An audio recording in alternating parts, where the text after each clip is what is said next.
Channel. तो आज का हमारा टॉपिक है सुगम भारतीय हिंदी सामान्य कक्षा 8वीं का पहला पाठ, मेरा देश महान बने। सो फ्रेंड्स, आज की इस वीडियो में हम रीडिंग करेंगे और एक्सप्लेन करेंगे, और नेक्स्ट पार्ट में पार्ट 2 में हम अभ्यास यानी कि एक्सरसाइज करेंगे।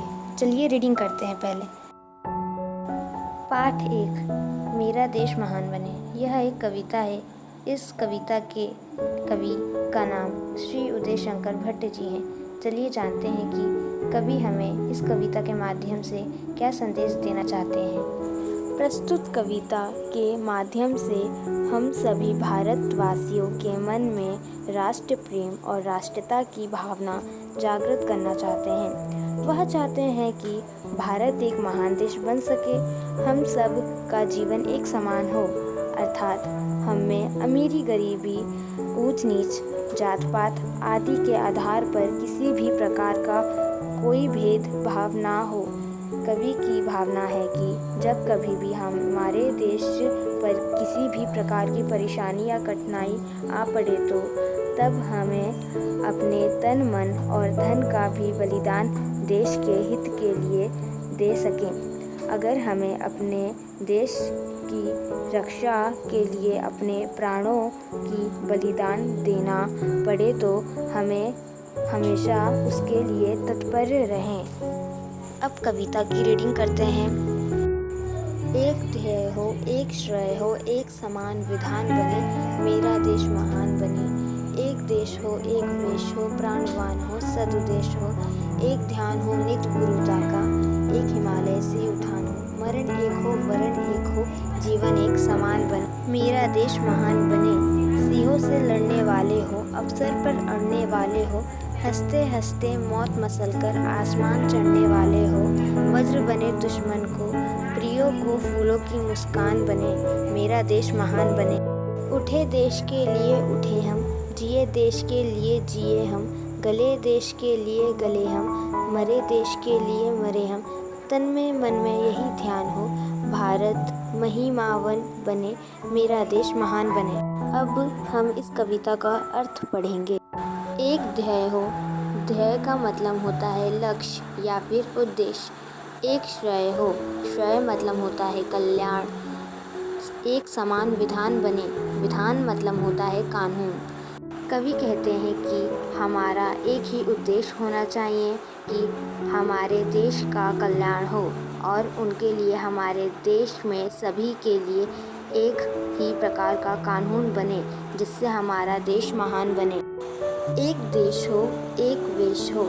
जैसे कि हम सब जानते हैं कि हमारा देश भारत अलग अलग भागों में बटा हुआ है, तो कवि कहते हैं कि हमारा देश अलग अलग भागों में बटा हुआ ना होकर एक हो, उसका स्वरूप एक हो।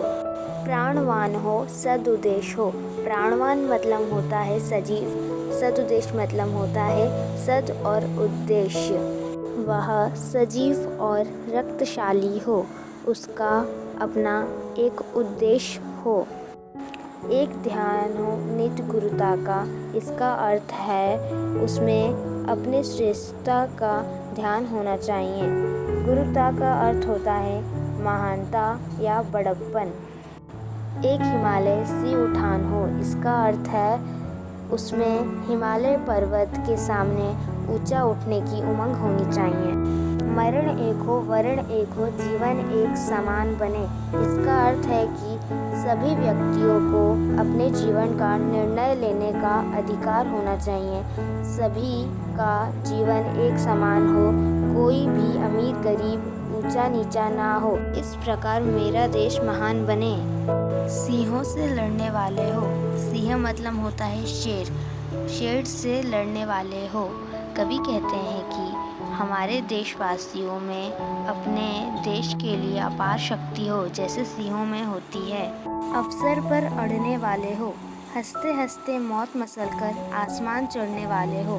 इसका अर्थ है कि मौका आने पर वह हंसते हंसते अपने प्राणों की आहुति दे दें और आगे बढ़ते रहें। कहने का तात्पर्य यह है कि वह किसी भी परिस्थिति में पीछे न हटे। वज्र बने दुश्मन को, प्रियो को फूलों की मुस्कान बने, मेरा देश महान बने। वह अपने दुश्मनों का सामना कठोरता से करे और अपने प्रियजनों के लिए फूलों की तरह मुस्कुराते रहे। इस प्रकार देश के अद्भुत वीरों से मेरा देश महान बने।